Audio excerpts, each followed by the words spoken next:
All right. Today we're going, well, I told you that we would have some comedy today. I don't know how funny this actually is. I think it's hilarious, but I have a really bad sense of humor. So we're going to read a poem together that I promise you I don't understand and you will not understand. So it's going to be pointless to try to figure out exactly what he's saying here. I'm not so sure he understood. And that's kind of one of the things that makes it funny, but there's more to it. We've talked about the modern period as a period in which people are seeking some kind or some version of absolute truth. In the absence of God, organized religion, it really is a quest that exceeds the normal efforts, theological efforts. And whether it be in the really wild experiments that we talked about the first time, or in some of the things that we're going to talk about today, the kind of mystical experiments, it's this kind of constant search for truth that's beyond, that lies underneath the veil, as it were. And this is an obsession of Yeats's. There was no occult or magic or form of spiritualism that Yeats was not willing to try out. And I think that arguably he did it for the poetry. So my hypothesis will be that much as he seems to be searching and questing for an absolute truth, or the absolute truth, I think that what he's really searching for is poetry. And at the end of the day, I think that that's what we land up with. Nonetheless, if you are excited by exalted spiritual quests, you've come to the right place. And we'll talk about a couple of them. And then next week, we'll look into the effects that some of this has upon the wishes that he bestows upon his children in birth before turning to the tower. So that's the plan. And in reference to the plan, we have to take a look at something first. And like I said, there's no point in hoping that we're going to all pass an exam on this afterwards, because it is of an obscurity that is extreme. Yeats was, his quest for truth led him to the teachings of people like Madame Blavatsky, who you may have heard of, a kind of personal spiritual quester herself, and one of the founders of Theosophy of the period, in which she's looking for the kind of gyres and veils of truth that exist beyond the human quester. And so she's a very important source, as are as well black magic and white magic and Sin Fine and all sorts of other things. One of the things that characterized Yeats also is that he would try all these organizations and he'd get kicked out of most of them. So it really was this kind of strange and fascinating and mystical quest that did not lead him in one specific direction, but led him to try to inquire, and then he writes about it. The other thing I should mention is, and I did touch on this, I think, in the first class, he was madly in love with the same woman, or pretty much his entire life, and the love affair between Maud Gonne and William Butler Yeats is famous in the way that the love affair between Dante and Beatrice is famous. But it is never consummated. In fact, in either case, it's never consummated. Yeats asked repeatedly for the hand of Maud Gonne, who repeatedly told him no. The number escapes me because it's so high, it's double digits, the number of times that she turned him down. And he finally did get married to George, her name was. And I think that in one of the great tactics that we should all employ when we get married for the first, second, third, fourth, fifth time is to try to figure out exactly what you need to do in order to keep the relationship going. And I think that she figured it out on the first night, which is that she stumbled out of bed and engaged in automatic writing, which was his thing. So then he thought, well, you know, I've got a kind of second place here. I really wanted Maud Gonne, and I landed up with her. But then she started automatic writing, and it's exactly what he wanted. So he could not have been more excited. And a lot of the insights and so forth that he lands up writing about are based on these strange occult-like seances of automatic writing in which he engaged. So he engages in this. He writes a book that is completely incomprehensible called A Vision, which is based on these insights. And it depicts a universe that we're going to look into today, a kind of explanation of how the universe works and its various connections, which again, I'm not going to pretend to explain to you because I don't think that anybody could in any event. And he also wrote stories. And what he would do, I like to think of him as kind of walking through the storehouse of history and picking and choosing stuff that would simply meet his interests and his needs. So he would take from Celtic mythology, he would take from Greek mythology, he would take from German philosophy, he would take from, and you never get the sense with Yeats that it really matters whether or not he assimilates it into a single system. What seems to be much more important is that it's like wood that he puts onto the poetic flame in order to keep it alive. And he wrote stories about some of the things that he talks about in here.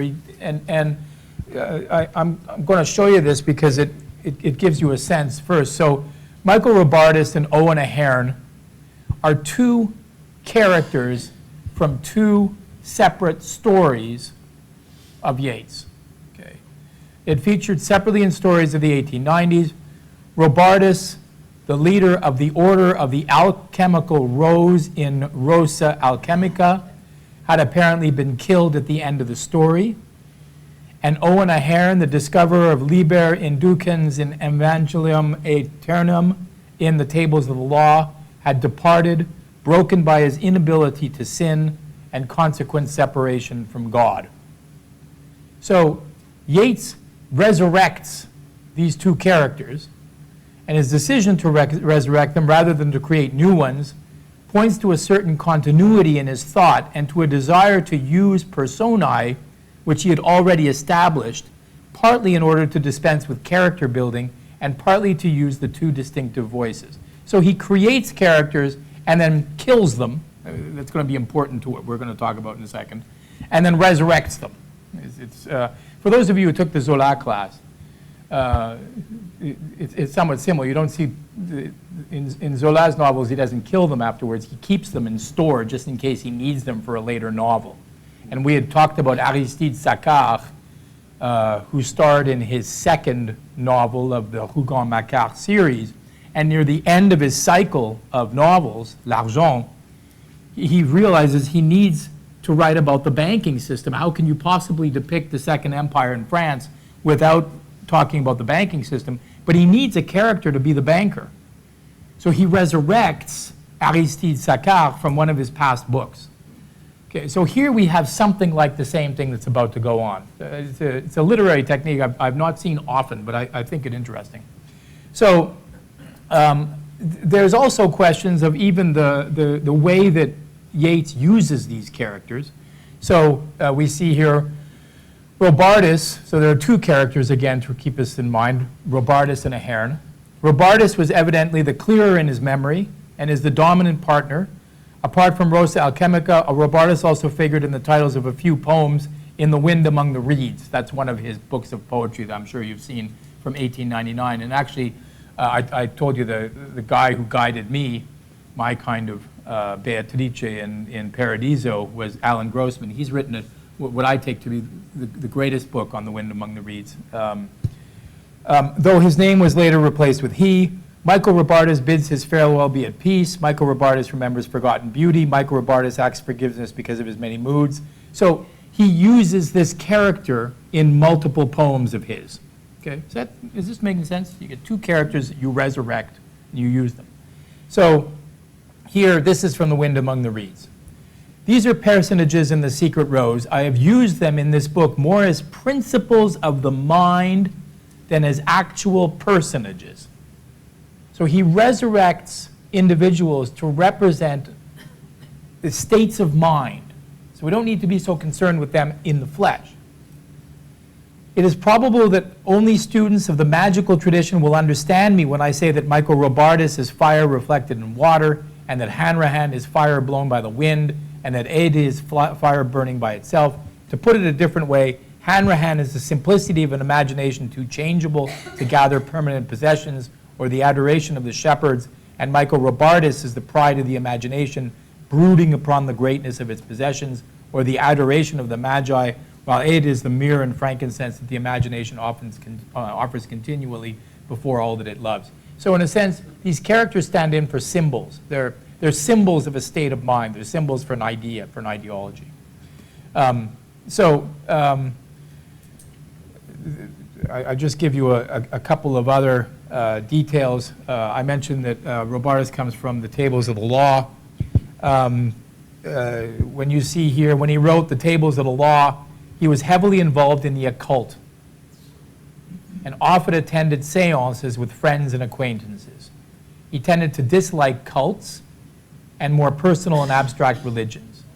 Throughout the year-long history of the Savoie, Yeats was published on average at least once an issue, sometimes 2 or even 3 times. So, very prolific writer, doing short stories, plays, and poetry, obsessed and interested in the occult, searching for this kind of magical knowledge. Okay. So the Tables of the Law fits in well with the cutting-edge, erotic, and exploratory goals of the Savoie, in which he's contributing. Oh, why I can't get this computer to, hold on. Okay, here we go. Arthur Symonds, the editor, aimed not necessarily to offend directly, but to publish works that would be found too offensive for other periodicals of the day. And I'm actually wearing a jacket today that I flew to Ireland to get.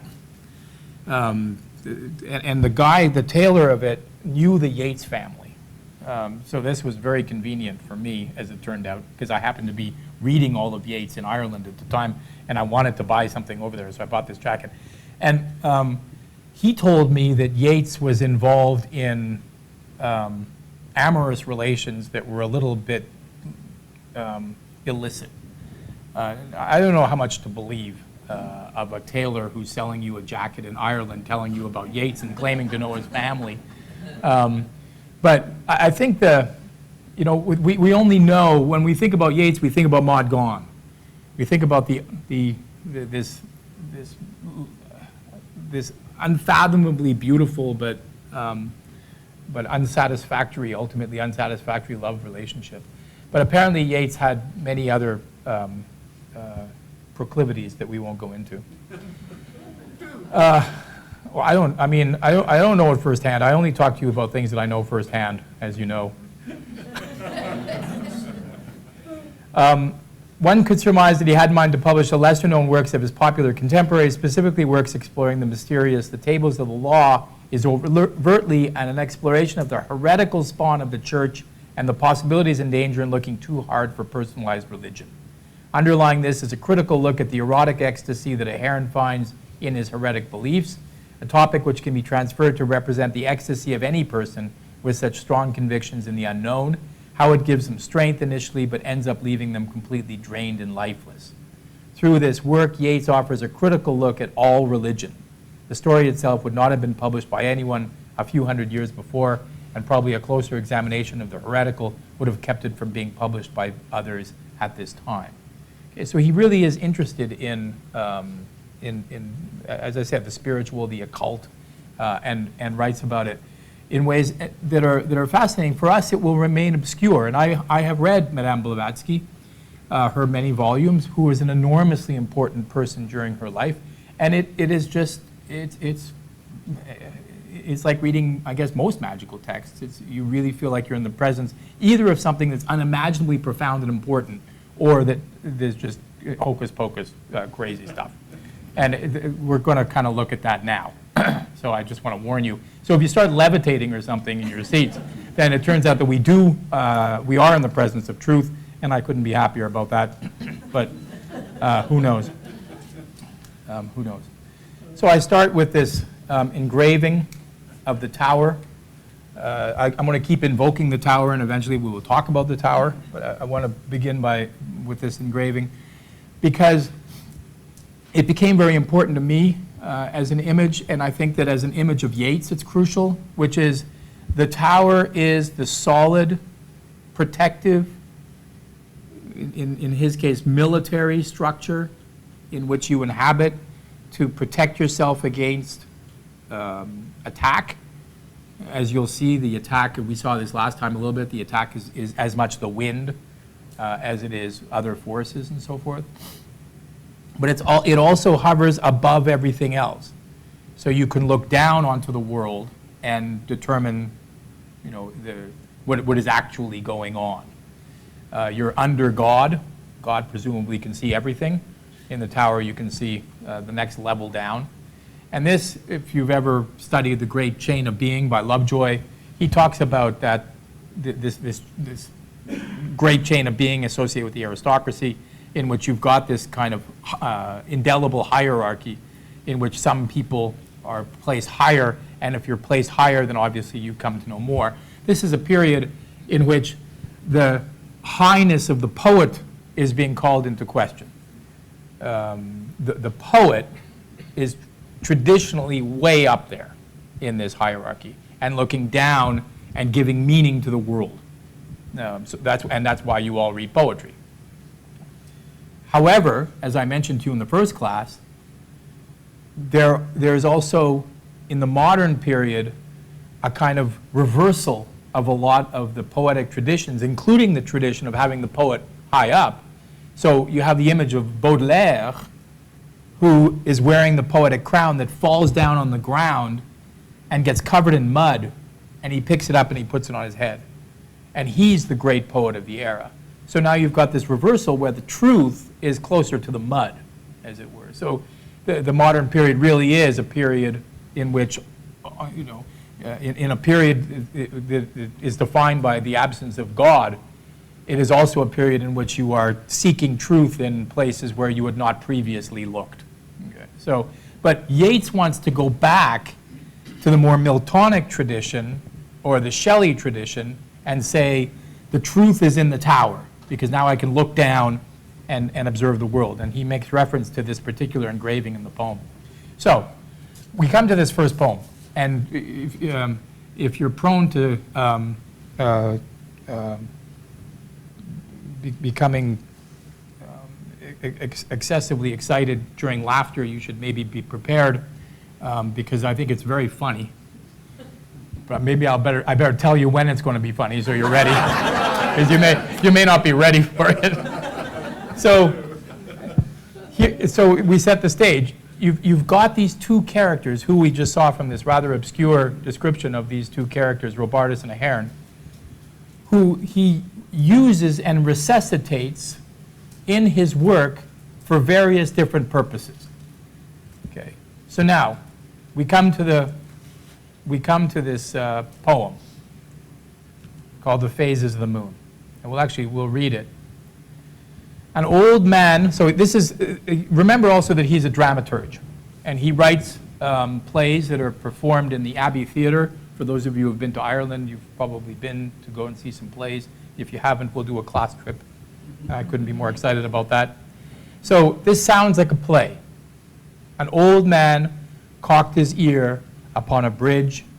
He and his friend, their faces to the south, had trod the uneven road. Their boots were soiled, their Connemara cloth-worn out of shape. It kept a steady pace as though their beds, despite a dwindling and late-risen moon, were distant. An old man cocked his ear. And here we see a heron. So he's brought him back. So they're walking through the woods. What made that sound? And Robartus, who seems to know many things, says, a rat or water hen splashed, or an otter slid into the stream. We are on the bridge. That shadow is the tower. And the light proves that he is reading still. Who is he? Yeats. Sorry, I can't hear from all the laughter. So you see how mind-boggling this is? Yeats has resuscitated characters from the past and now has them walking through the woods, looking in the distance at a tower in which Yeats, who's done this, is writing. It's mind-boggling. It's an absolutely magnificent, I think, image, and it's hilarious. You create characters who then, but it gets funnier. I mean, if you can imagine. He has found, after the manner of his kind, mere images. He has found, after the manner of his kind, mere images. So what is his kind? He's just a stupid human. He's just a dumb-ass human being. Oh, no. These are characters. These are fictional characters. So they're way more awesome, as we'll see, and way more knowledgeable. So this dumbass up in his tower, who's all he's finding is images, not truth. Chosen this place to live in. So now we're going to learn about Yeats from these characters. He chose this place. What's this place? We saw a picture of it last time. The Tour Balalie, his own tower that he bought for 60 pounds. Chosen this place to live in because it may be of the candlelight from the far tower where Milton's Platonist sat late, or Shelley's visionary prince. So here's another interesting twist. He's making reference to the two great precedents from whom he draws many images and ideas. Shelley's visionary prince being the poem about Prince Athanasi. So he has, in other words, in order to bring meaning to the world, he's moved into a tower, and now he's imitating the great poets who preceded him, but he's actually not just invoking the tower, he's actually there himself, but now invoking dead authors and dead characters as though they're alive. It's astonishing. The lonely light that Samuel Palmer engraved. Okay, there's the lonely light right there. So Samuel Palmer is, I believe, a contemporary, and so he's invoking this particular engraving. An image of mysterious wisdom won by toil, and now he seeks in book or manuscript what he shall never find. So this, to me, is Faustian, right? You're looking for knowledge that not only you will never find, presumably, but you're not allowed to find. That was certainly the case with Faust, except that he does manage to find through a pact with the devil, which is not where we're going here. But so his characters, who he's writing about, are saying to him, you will never find what you think you're looking for because you're looking in the wrong places. So Hearn says, in one of the great comic moments of history, why should not you, who know it all, ring at his door? Don't you see? His character knows the answers. So why does ring at his door and speak just truth enough to show that his whole life will scarcely find for him a broken crust of all those truths that are your daily bread, and when you have spoken, take to the roads again. Now that to me is like a horrible thing to do. But it's hilarious because, and I love the image, right? You give them a couple of crusts of the loaves that you consume the loaves of truth, and don't tell him the truth, just give him enough so he realizes that his entire life is pointless. Whose entire life is pointless? The guy who's writing this. It's mind-boggling. A great twist on Jehovah's Witnesses coming to your door. Yeah. There's a lot of great twists on Jehovah's Witnesses coming to your door, but that would seem like one of them. So he wrote to me, so this guy knows that Yeats created him. So you're also dealing, is almost Frankensteinian, right?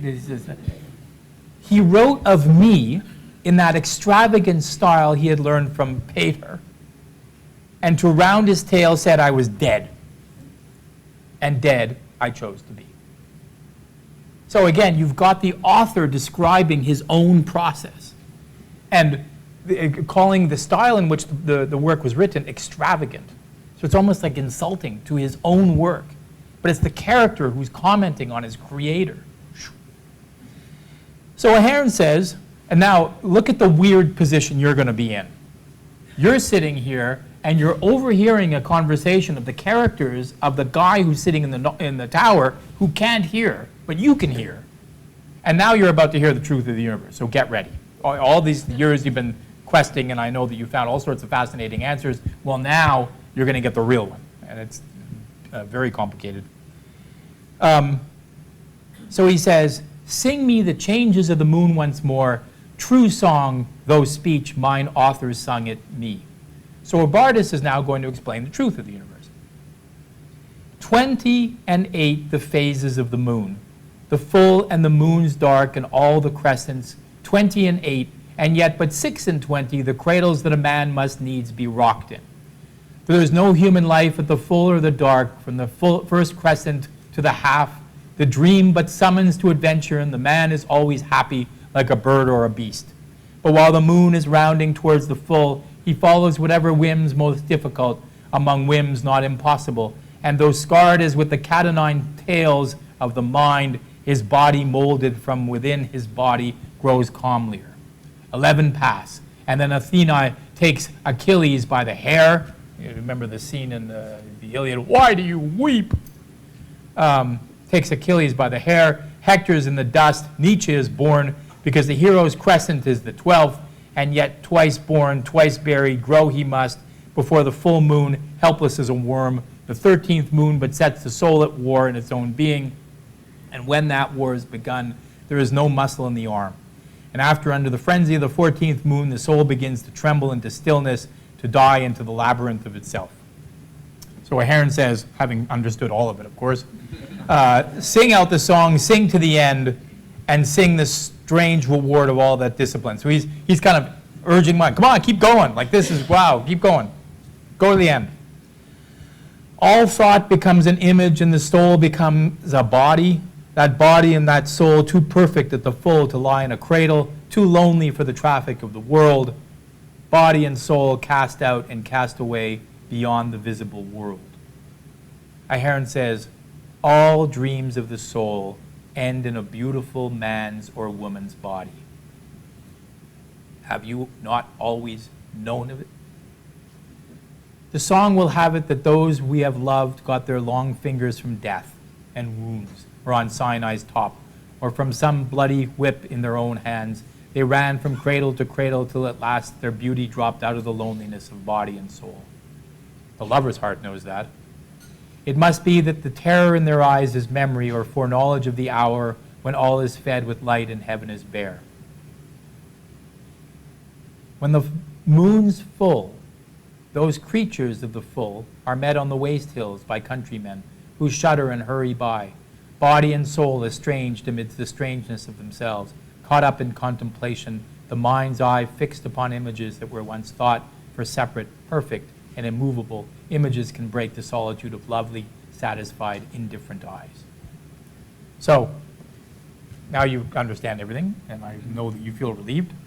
And now the two of them are still keep staying, and thereupon with aged, high-pitched voice, Ahern laughed, thinking of the man within, his sleepless candle and a laborious pen. So again, they're laughing at him. Stupid guy over there. And after that, the crumbling of the moon, the soul remembering its loneliness, shudders in many cradles, all is changed. It would be the world's servant, and as it serves, choosing whatever tasks most difficult among tasks not impossible, it takes upon the body and upon the soul the coarseness of the drudge. Before the full it sought itself, and afterward the world.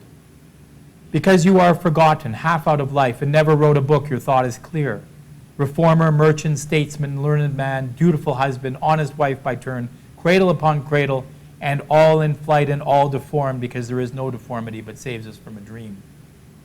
And what of those that thy last servile crescent has set free?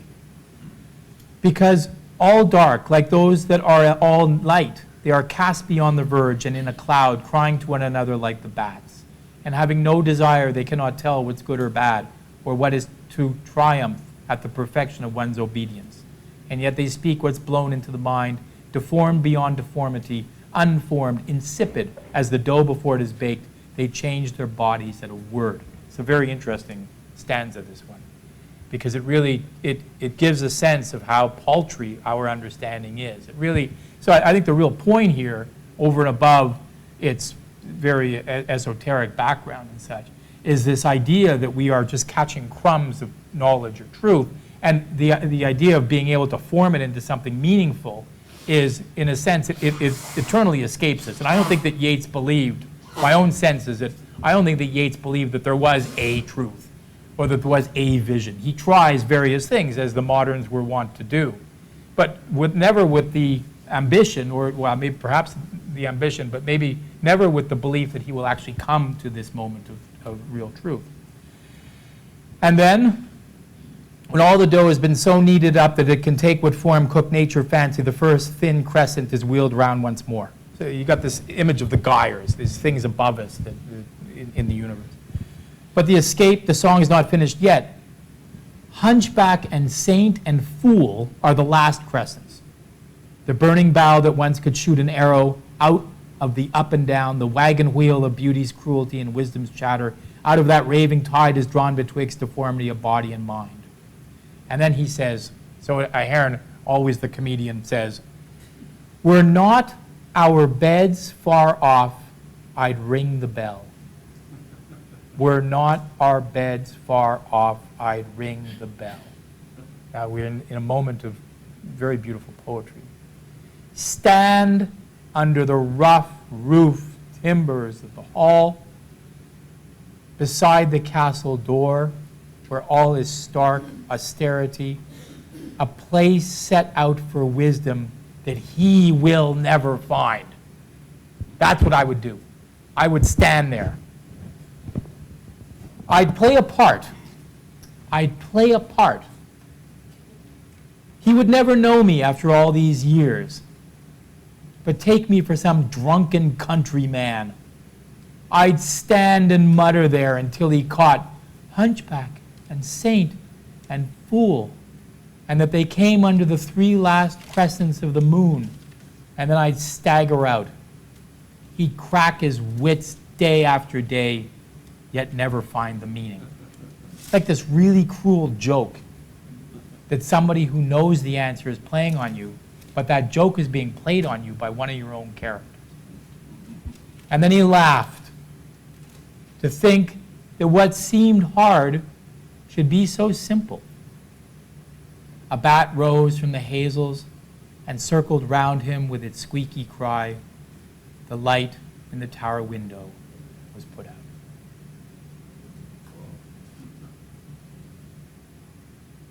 So we've now, in the last half of the course last time, in the beginning of this course, we've been at the tower. So I did promise you the tower, and here we are. But in the first instance, Yeats can't go to sleep until he puts the dead friends of his to bed, as it were, and then finds himself unable to do so. In this one, he has the chance of learning the truth from his characters, but he's both perhaps too arrogant to have listened to them, plus he killed one of them, that is to say, in the story. But also, you notice this, it's been so long since he spoke of me, if I showed up at his tower and began, he wouldn't recognize me. Because so much time has passed. He wouldn't recognize me. He'd think I'm some drunk. But I love this. I absolutely love this poem, this story, as it were, partly because it captures so much of Yeats. We read his stuff, and somebody mentioned last time how serious it is, and in many cases how sad it is, which is true. But he also has this perspective on himself that's amazing. And this sense that the truth might lie in the words of the drunken character who you once killed. That's awesome. So this is a man who's questing. He's questing for truth and looking everywhere. But he also watches himself quest, which I think is spectacular. So there's this very strange and bizarre poem. We can now move to another image. This is, in a sense, probably his most well-known poem, The Second Coming. And here we return to a world that is more familiar to us, the Judeo-Christian world of kind of Judeo-Christian teleology. But I think the way that I want to read it with you, and of course there are 1,000 different things to say about all of these poems, but the thing that I want to emphasize here in The Second Coming is its connection to the modern world.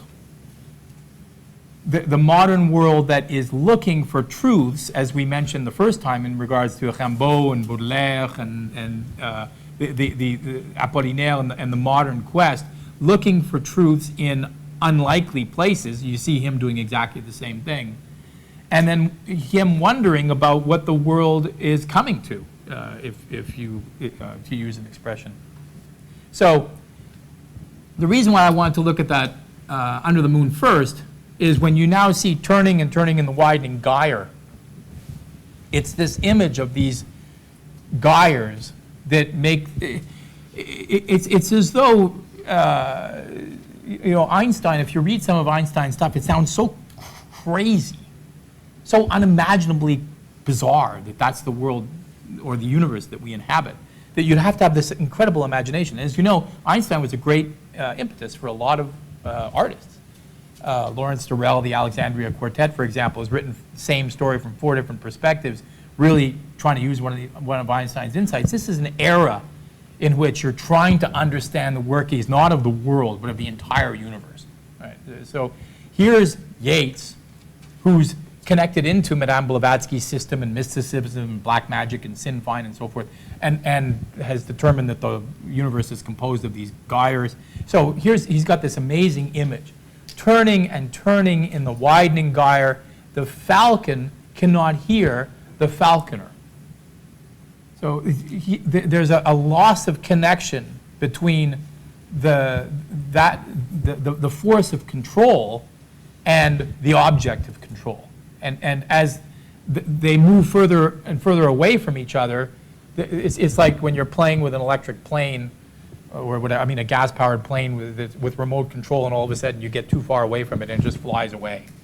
Kind of like that. Things fall apart. The center cannot hold. Mere anarchy is loosed upon the world. The blood-dimmed tide is loosed, and everywhere the ceremony of innocence is drowned. The best all lack conviction, while the worst are full of passionate intensity. It sounds like the election cycle in America. You got a country of such genius, and you get the most outrageous, imbecile stuff said. The best lack all conviction, while the worst are full of passionate intensity. Surely some revelation is at hand. Surely the second coming is at hand. The second coming. Hardly are those words out when a vast image of spiritus mundi troubles my sight. Somewhere, in sands of the desert, a shape with lion body and the head of a man, a gaze blank and pitiless of the sun as the sun is moving its slow thighs, while all about it reel shadows of the indignant desert birds. The darkness drops again, but now I know that 20 centuries of stony sleep were vexed to nightmare by a rocking cradle. And what rough beast, its hour come round at last, slouches towards Bethlehem to be born.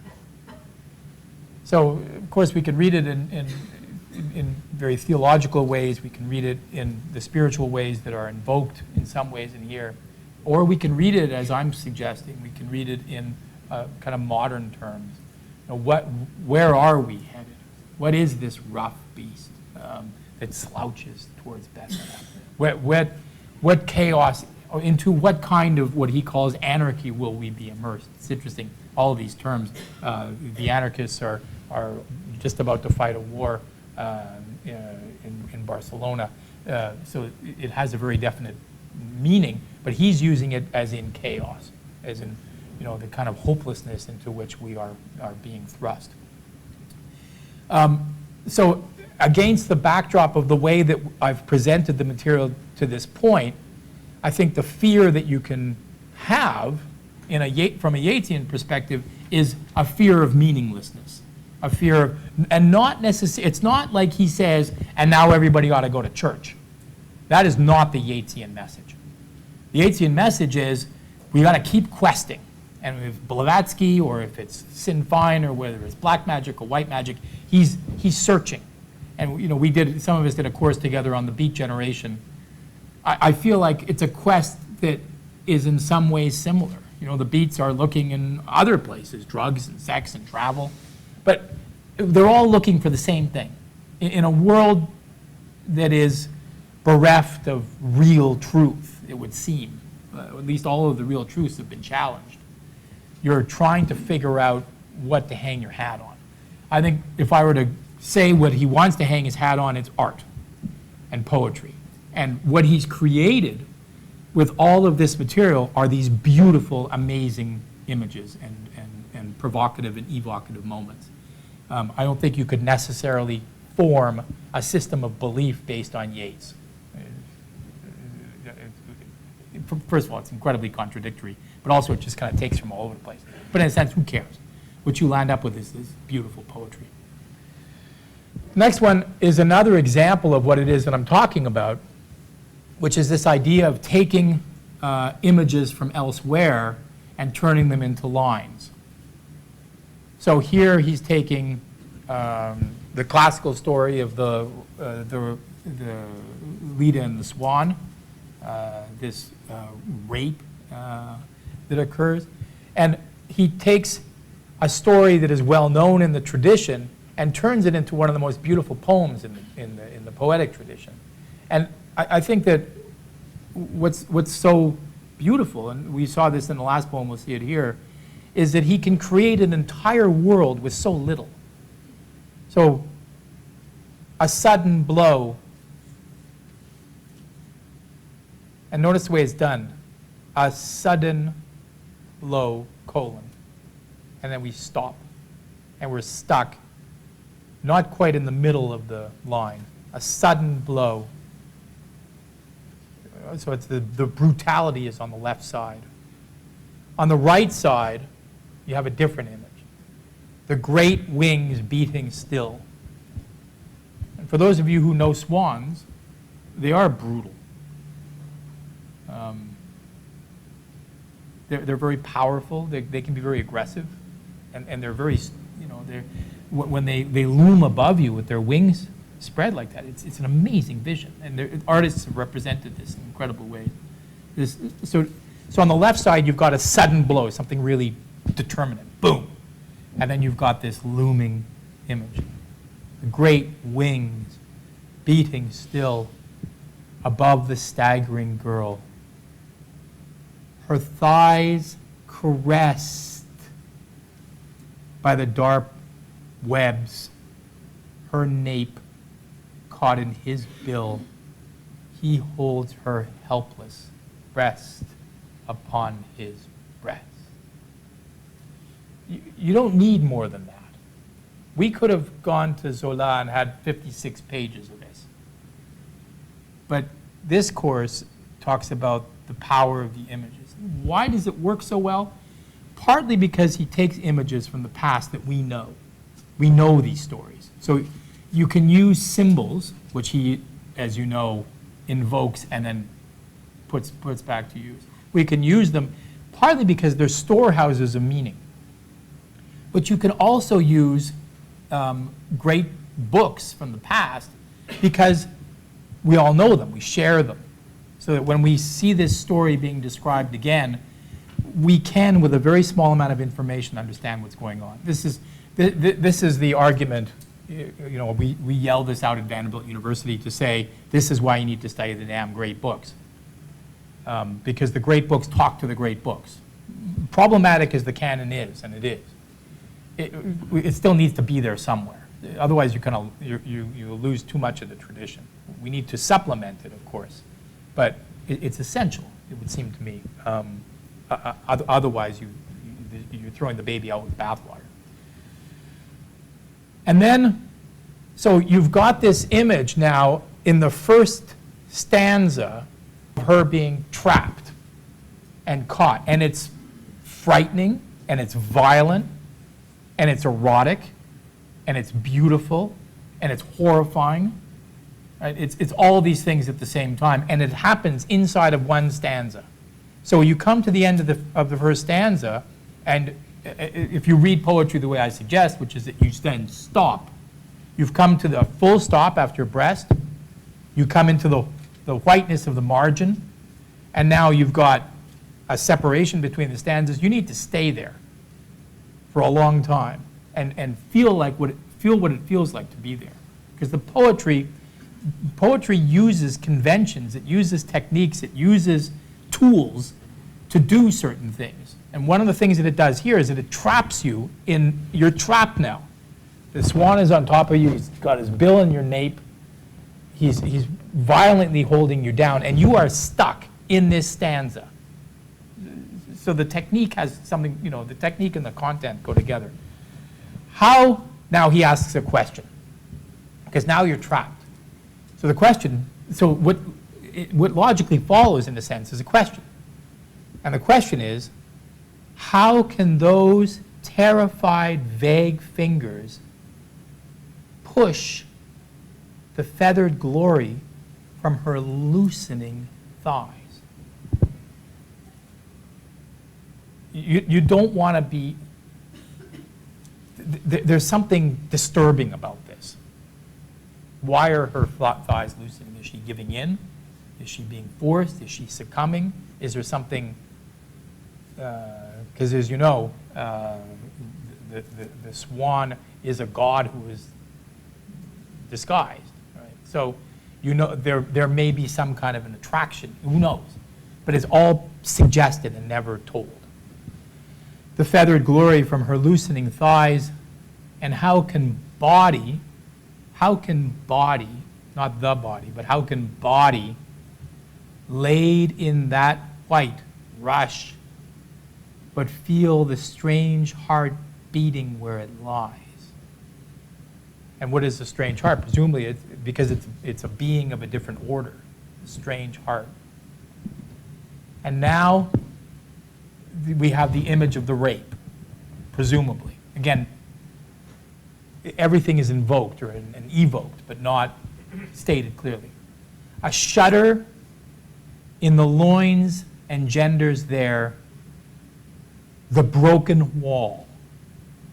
We can imagine what that is. But what he does from there is he goes from the broken wall to the Homeric world. The burning roof and tower and Agamemnon dead. Right? So we come to in a sense, the end of what turns out to be the hearkening moment at the end of the Greek Empire. So then he now says, he leaves us with a question. Being so caught up, so mastered by the brute blood of the air, did she put on his knowledge with his power before the indifferent beak could let her drop? Did she put on his knowledge with his power before the indifferent beak could let her drop? So it's, in a sense, is asking, he has taken possession of her, but what has she taken from him? And of course, there's a consequence of the rape is an eventual birth. So you're not quite sure what's left here, and you're not quite sure what the exchange is. And it's his use of questions here that is so destabilizing and so powerful in a sense. And then, but again, if you look at both of these works, and I really want to emphasize this as we think about what it means to read Yeats, in both of these poems, these are stories that you are familiar with. And they are filled with the power and the invocation that we've made reference to. But, but it's not, I don't think, sufficient or even enjoyable to then say, wow, okay, I see what he's doing. Okay, that's the story of, a feared second coming. This is, Y2K. We're all afraid because we don't know what it's going to look like. That's not interesting. What's interesting with Yeats is the actual power of the lines. So if you go back, and Grossman used to say that that all readings are, in the first instance, dark and mysterious. So if you look at the strange, dark lines, so we go back to the second coming here. The darkness drops again, but now I know that 20 centuries of stony sleep were vexed to nightmare by a rocking cradle. And what rough beast, its hour come round at last, slouches towards Bethlehem to be born. We go back to this. We go back to this end portion of this poem, and as you look back to it, you try to understand why it's haunting you. You're not going to be able to get this out of your mind. You're going to be recounting this forever. Why? When you look at it, the darkness drops again. The darkness drops again. Semicolon. So it's not a full colon, but it's a semicolon. It's not a full stop. You're not at the end of the line, but a semicolon. It's a stop because the darkness has dropped again. We would imagine that having it drop again is maybe the difference between the semicolon and the colon. Drops again. But now I know. You notice, who knows this is important? You notice that it's only 4. You've come to the middle of the line, but now I know again. Why is it only 4? Knowledge tends to come in tens. Is this an insufficient knowledge? Hard to know.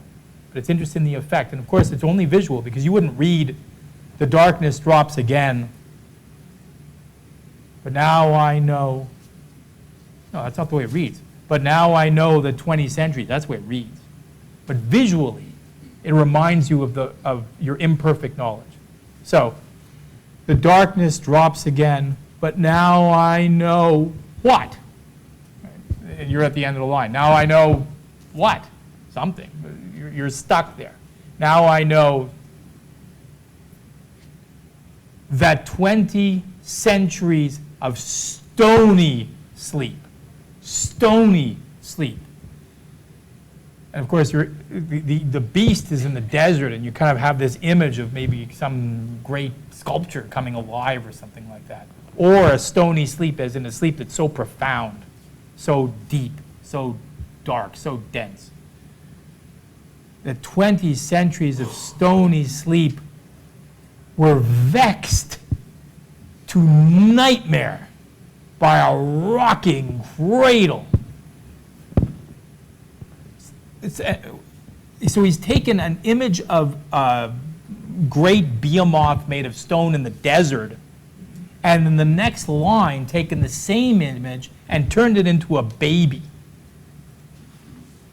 that's vexed to nightmare by a rocking cradle. So during its 20 centuries, it kept being rocked. So then you can say, well, is this the story of the last 2,000 years? Is that what's being, so you have 2,000 years of nightmare in which you get further and further, presumably, from the truth, right? The truth being the first coming. Now you're on your way to the second coming. So you go from the stony, the solid, to this sensitive, and now, and what rough beast. So he's predetermining what you should expect. As you read poetry, like you read any language, word by word. You don't then, you don't like consume this and then you know the answer and then you forget about the process. You have to think about the process. And He begins the sentence, and, which is not necessary, but it's interesting, and what rough beast. So he's predetermining what you should be thinking here. It's our come round at last. Our come, like it's the cyclical, which is what he's describing, but it's also the way it's written, slouches towards Bethlehem to be born. Towards Bethlehem to be born. So you can see the assonance, the internal rhymes, the alliteration, all the way through these poems. If you're wondering why you keep being so haunted in this course, this is why. So we can tell the stories and try and figure out what they mean, but you can also take the time to figure out how it is that they become so powerful. Same here, as we've said. You go back to it, and we need to keep going back. That's the idea. The pleasure of being together on a Thursday morning is to read poetry together and to really take the time. So we'll go back. A sudden blow, the great wings beating still. And even that, a sudden blow. Bang. The next half of the line has to keep going. And it does. And it keeps going all the way into the margin. The great wings beating still, and so they just keep beating, and you can see them. They still go on. They keep beating. They don't stop. That line doesn't end. It keeps going. So you have the juxtaposition of the first very brutal, violent act that ends, and then this sense of motion in the second half of the line. Above the staggering girl. So she's presumably been knocked out or somehow. Her thighs, and then you go from the staggering to the caress. Look at the movement of verbs is interesting, right? Her thighs caressed by the dark web. So it's also seduction. It's violence and it's seduction at the same time. By the dark webs, her nape caught in his bill. He holds her helpless breast upon his breast. Again, interesting. Not breast upon breast, which would have been beautiful. For some reason, the his has to be there. We know it's his, but it's interesting that it's added. This is the type of time this is the pleasure of reading Yeats, is to go to read it like this. So let's go back. Let's continue. How can those terrified, vague fingers push? See the kind of hopelessness of that line? She's resisting. How can those, like, you get the sense, there's a frustration in this line. It doesn't flow. There's a frustration because she's presumably trying to fight them off. How can those, and it's terrified, vague fingers. It's not a very good defense weapon. Because all three characteristics, these are terrified fingers. They're fingers, so they're not particularly strong in the first place, and they're vague fingers. You know exactly what a vague finger is. But then when you stop and you think about it, you have no clue what a vague finger. What in the world is a vague finger? That makes absolutely no sense. But we read it the first time and you knew exactly what it meant, perfectly. Of course, she's got a vague finger. And it's the strangeness here. The entire image is strange. The poem is strange. But it's when you go back that you realize that there are particular images which are so powerful and so clear that, it's often those images that are the most bizarre, the most strange. Those terrified, vague fingers push the feathered glory. And again, you knew exactly what that was. But now when you ask yourself, and I say to you, what is the feathered glory? What is it? What is it? Well, presumably it's the bird itself. But it's more than that. It's got to be more than that. This from her loosening thighs. And again, to ask yourself once again, how hard she's resisting. And how can body laid in that white rush? And again, what is a white rush? You have no clue. But actually you do know exactly what it is. And it brings us, if you look, a white rush you know is moving. A white rush is kind of all-encompassing. It's feathers beating. So you go from hear the great wings beating still to the white rush. And in fact, it says that white rush. So it is in fact making reference to a specific white rush that you understand. And it's, I would propose that it's the great wings beating still. That's the white rush. So all she sees is this fluttering. All she sees is this attack, this movement, all these feathers. That's what she sees. But feel that the strange heart beating where it lies. And the other thing that's amazing is, and again, it's only by slowing down in this world do we come to recognize, how can those vague fingers push? So this is about strength, right? This is about effort. The feathered glory from her loosening thighs. So this is, she's succumbing. So both of these have to do with feeling. Both of these images have to do with feeling and strength. The next one is the vision. So she's struggling, and the next one is the color. All she sees is white feathers all around her, white rush. And then the next one, but feel the strange heart beating. So now we're inside of her body. So the movement is astonishing. Outside the body to inside the body, from the color to the feeling, from the resistance to the strength to the succumbing. There's so much that goes on, and it goes on line by line, but it's so beautiful the way it's created that you barely realize it. All you know is that you know exactly what's happening for some reason. And then this, you know, the other thing to note in poetry is, first of all, it's mechanics. But the strangeness of poetry is one of its greatest attributes and one of the great pleasures of poetry and one of the things that makes it so memorable. One of the ways to reinforce strangeness is with questions. We spend way too much time in this world, as you know, offering false answers. Answers to questions we don't understand. It's the nature of our quest, it seems, is to propose answers. But much more interesting than answers is questions. And much more, in fact, true in philosophy is questions, not answers. We can propose things, but they're... So poetry, in many cases, uses that trope, often uses the strangeness of poetry to invoke the difficulty of the questions that are being posed.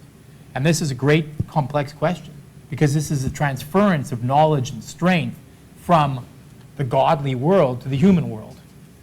And much as she is the victim, she might also be, in some ways, gaining some kind of power subsequently. So, and again, it's evoked here in regards to the Homeric world described in the Iliad.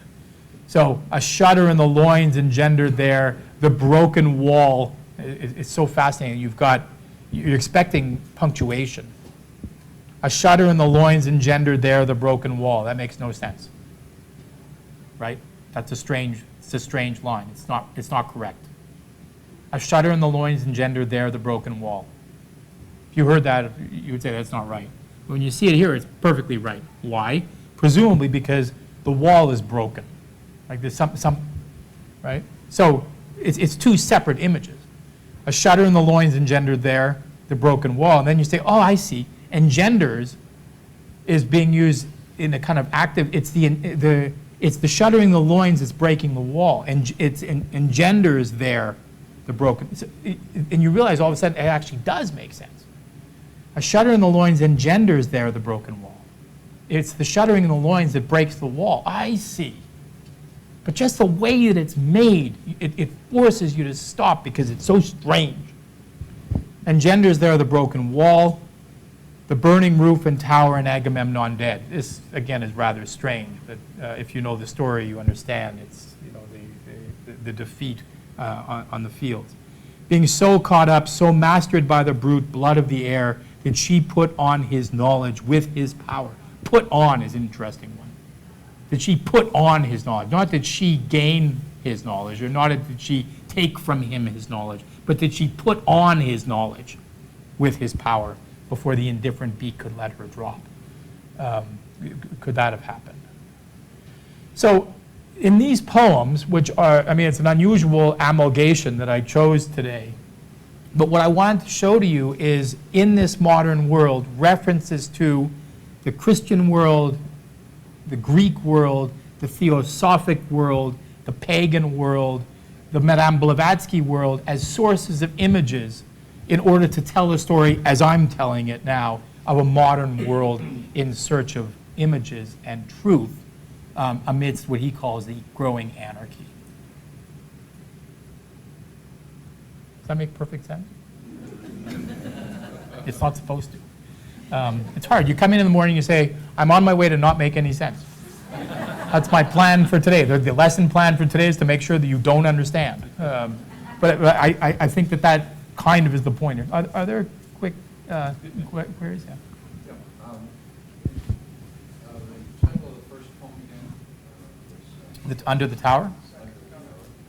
So, in that... Oh, I'm sorry, the phases of the moon. Yeah. In that poem, and Leda and the Swan, what comes to my mind is that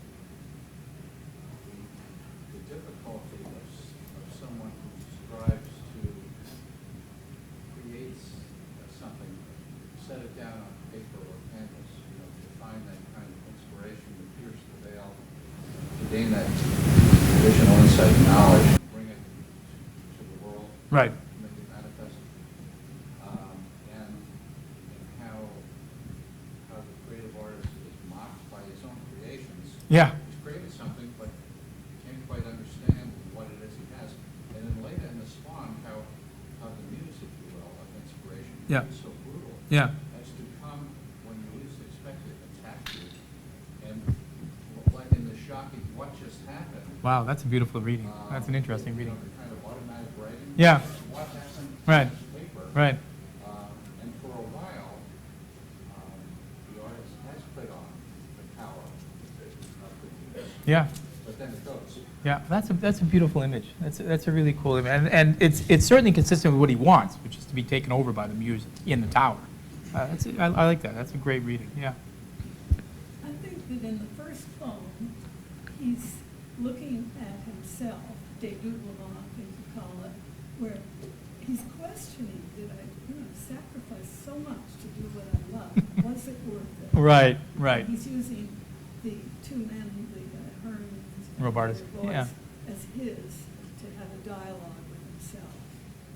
That's a great. It's a great question or a great, I think, observation.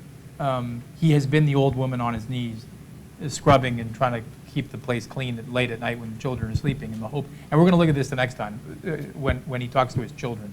He talks to his children when they're born, and in a sense does ask that question: have I managed to achieve anything?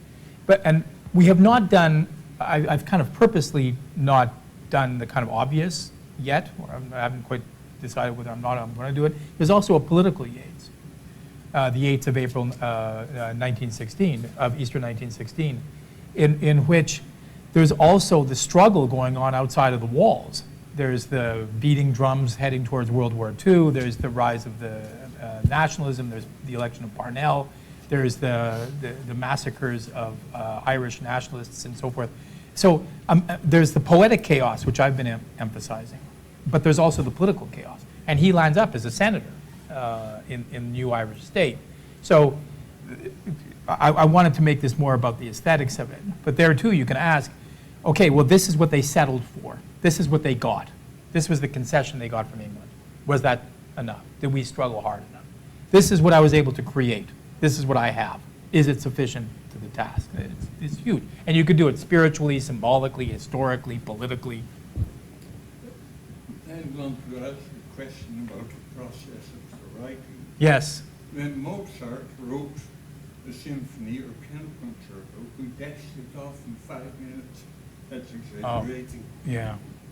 But the musician spent months to master it, to present it. How quick did Yeats write? I have this false idea that I worked with the reincarnation of Yeats. That Alan Grossman, in his method of working and so forth, was so close to Yeats and had written about Yeats for his dissertation and was one of the great Yeats scholars that ever lived. And he talked about it as unbelievable labor writing and revising and re-revising. But it's this interesting combination of, when you were in his presence, you thought that he knew everything in the world, so it doesn't matter. But you also knew that he was an unbelievably hard worker. So it's, they say, years and years of preparation for a moment. But you also years and years of writing for one line. And I'm not sure. I mean, with Yeats, I feel like it's both.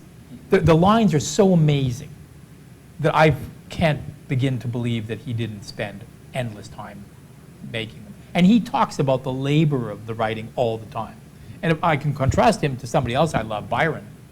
Don Juan, I think. Don Juan flows, it's almost journalistic. And he's so brilliant, and he's so funny, and he's got such a story to tell. You kind of get the impression of him just writing and it just flowing out of him. I can't help it. That's the way I may be wrong, but I feel like that's the way it went. And in particular because he was traveling and writing at the same time, and he was having sex with all sorts of different people and riding his horse and getting drunk. So it's not that he had time to, stay at home and stitch this together. With him, I always have the impression that he's stitching it together. But, that's for us to kind of dream and imagine. I don't know. I love that idea. What does the process look like? Being married to a dancer, I can't help it. Everything about the process. And how long does it take Marcia to make she dances making coffee. So, I love that. We'll have to make that the last question. Thank you very much. Thank you. Big hand for Professor Barsky.